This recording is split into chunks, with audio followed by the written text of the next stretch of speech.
Hey there, thanks for tuning in to this week's episode of Bloomerang TV. My name is Steven Shattuck. As always, I'm your host today. For this week's episode, we're really excited for our guest joining us from all the way across the pond, Charlie Hulme. He is the managing director over at DonorVoice. How's it going, Charlie?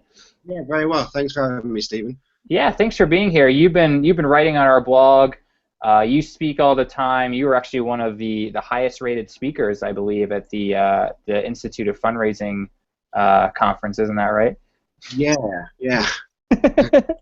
Someone likes it. You're so modest. You don't have to be modest. Charlie, could you tell us a little bit about DonorVoice for those who aren't familiar with that organization? What are you guys up to over there? DonorVoice is I've been with DonorVoice a year now, and it fascinated me from a distance because my background was as a creative director for many a very well-known agencies. So it'd be quicker to say the charities I haven't worked with, but I got frustrated, and I think a lot of fundraisers will relate to this in terms of charities always saying we want you to be donor-centric, we want you to be donor-focused, we want you to talk about relationships and all this kind of stuff. But when you actually try and drill down, there's nothing they can give you to help you do that. Right. You know, phrases become they become stuff that sounds great at conferences, great in blogs, looks good on a CV, but when it comes to actually how do you do that, suddenly there's like this dead silence. Right. You know? No one knows what to do. DonorVoice came along and was established by a guy called Kevin Shulman, who is far and away the world's leading authority when it comes to relationship and understanding donors. It's based on a modeling system around being able to measure and manage donor attitudes, donor commitment. Okay. And it starts to actually flesh out these previously empty phrases. So you can start to understand why a donor has a relationship with you. You can get under the skin of what it is, effectively, what's the job that they're paying you to do? What's the job they're employing you to do? And you can start to really get under their skin and get an understanding of what donor-centric actually means, not what would we like it to mean. Right. What is it we wish they wanted us to do, but actually what do they want to do? And how can we deliver that? Because if we were to deliver that and give them more of what they want, they'd end up giving us more of what we wanted, which is kind of the problem it has at the moment. So we both talk about donor retention all the time. You've been writing about it on our blog. Everyone knows it's not a good situation. The average donor retention rates are super low. But I think it's really even more frightening when you compare them to the customer retention rates in the for-profit sector, which are usually 80s and 90s, super high. Why, in your opinion, are they so much better at this retention thing than the nonprofit sector? What's going on here? I think there's a number of things going on. First and foremost, we as a sector have to get better at understanding that there isn't a huge difference between the mindset that comes to making a purchasing decision and comes to making a charitable donation decision. I think too much that we have on our side thinking of ourselves as being like this shiny thing over there that's totally different. And the reality, people aren't making that much of a distinction. If you boil it right down, people don't stop buying the things they want.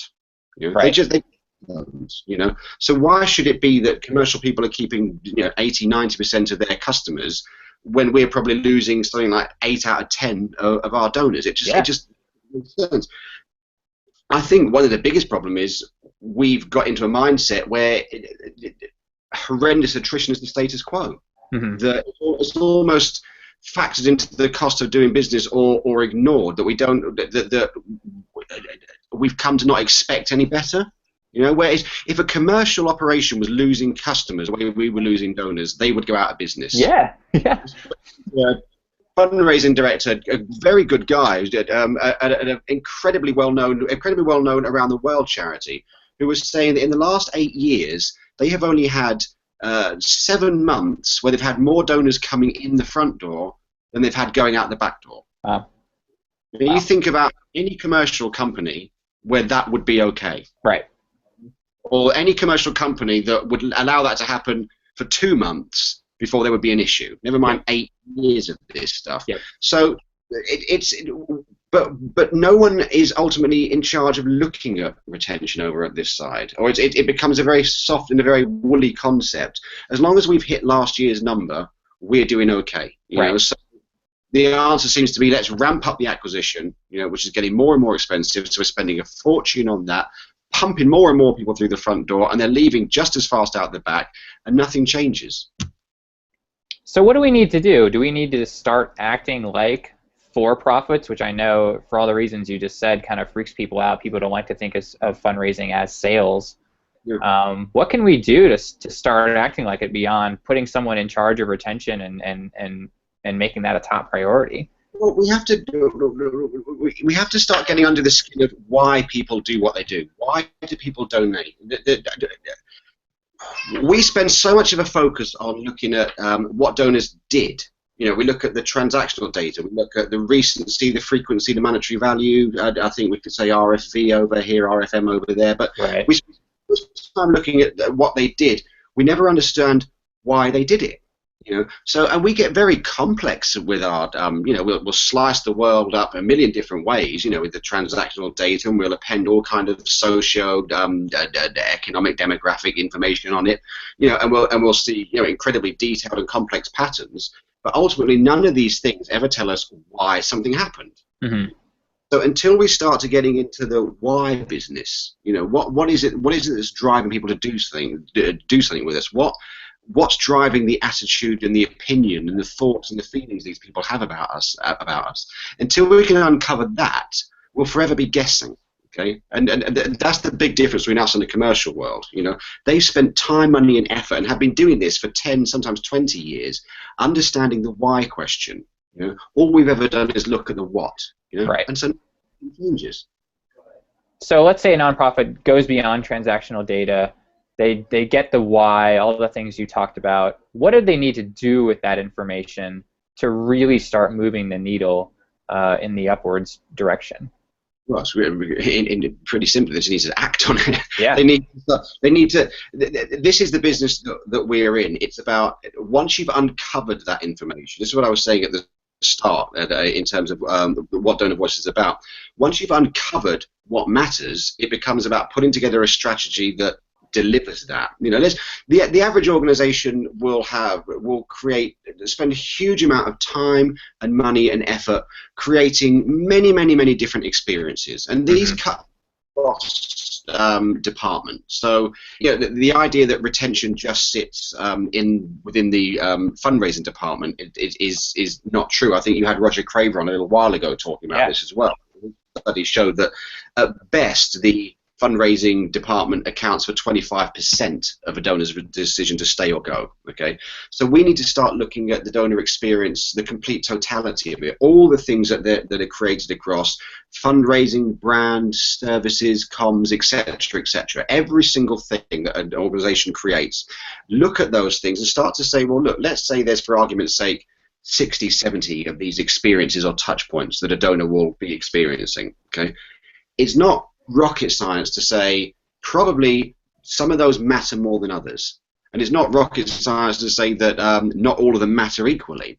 But the trouble is, without having being able to measure donor attitude, we don't know which is which. Right. So we very easily look at, say, something that's got financial metrics attached to it, like a campaign. You could say, look, this online email campaign A outperformed campaign B. We could say that comfortably.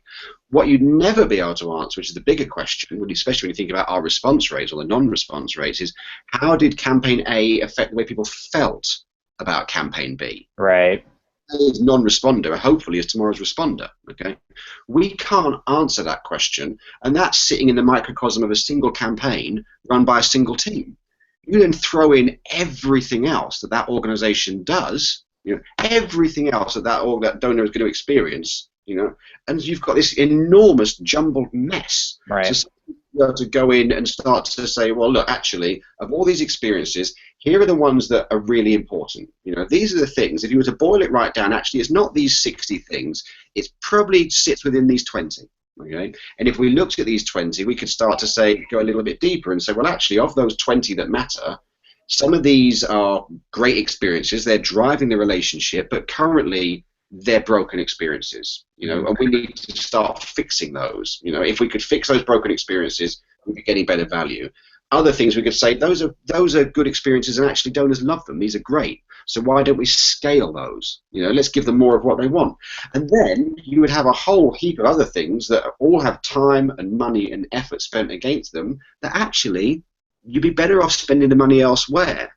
We're not necessarily that list of things are bad or wrong in any way, but it turns out that actually none of them are causing a donor's decision to stay or go. They're not doing anything. What's the virtue of focusing on those when we have over here that this is the essence, that is the relationship right there? Do you think it's ever going to get any better? Take out your crystal ball. Are we ever going to fix this? Yeah. I mean, and it's starting to get better, but like any change, it's incremental. There are some charities who are starting to do this and are starting to put together campaigns that are led by the donor. Everyone, like I said at the start, everyone uses the phrase donor-led, but what they really mean by that at best is, technique, which is important, so for example, using the word you rather than the organization's name and so on, but these are the common stuff that should be common sense, but still isn't common practice. But even if everyone was to get all of that 100% right, even if every fundraiser was to suddenly become the most incredibly donor-centric fundraiser in the world, they'd still need to understand that it's the totality of experiences that an organization delivers that needs to be got under control and understood to find out what matters and what doesn't, so that the organization could start to put a strategy together based on what matters to the donor. Because if you deliver greater value, you're going to derive greater value. It ultimately comes down to, I think too many people look at retention as an add-on. Like you have the fundraising team, you have your online team, you have your events team, you have your acquisition team, you have your cross-sell team, upsell team, and all that. And then some pause and someone somewhere is, and here's the retention thing over there. It becomes just another silo, But the reality is, retention isn't something you do; it's everything you do. If you uncover what matters and start to deliver it, retention becomes a natural byproduct of doing a good job. If you do a good job this month, and you start to give them what they want this month, you're going to get more of what you want from them. And if they're getting more of what they want from you, they're going to give you more of what you want from them. So it means that January becomes better. So likely to be there in February, they're likely to be there in March, and so it goes on. Retention just becomes a logical extension of doing a good job in the first place. Makes sense. Charlie, you're a wise man. You tell it like it is. I hang out with some wise people. You do, but you're also wise. Before I let you go, where can people learn more about you and DonorVoice? They got to follow you on Twitter, read your blog. Where can people do that? Oh, well, come to 3Ws, thedonorvoice.com. You'll find me on LinkedIn, Charlie Hulme. The Twitter handle is @CharlieArtful, all one word. But go to the DonorVoice website. There's loads of great content on there, loads of really great blogs, from wise mine talking about this as well. They really are. You got to check them out. Charlie, thanks for joining us. Thanks for taking the time out to share all your knowledge. This is fun. All right, happy Christmas, my friend. Happy Christmas, all of you guys. Yeah, thanks, man. You too. And thanks to all of you for watching, taking time out of your day. We will catch you next week with another great conversation here on Bloomerang TV. We'll see you then. Bye now.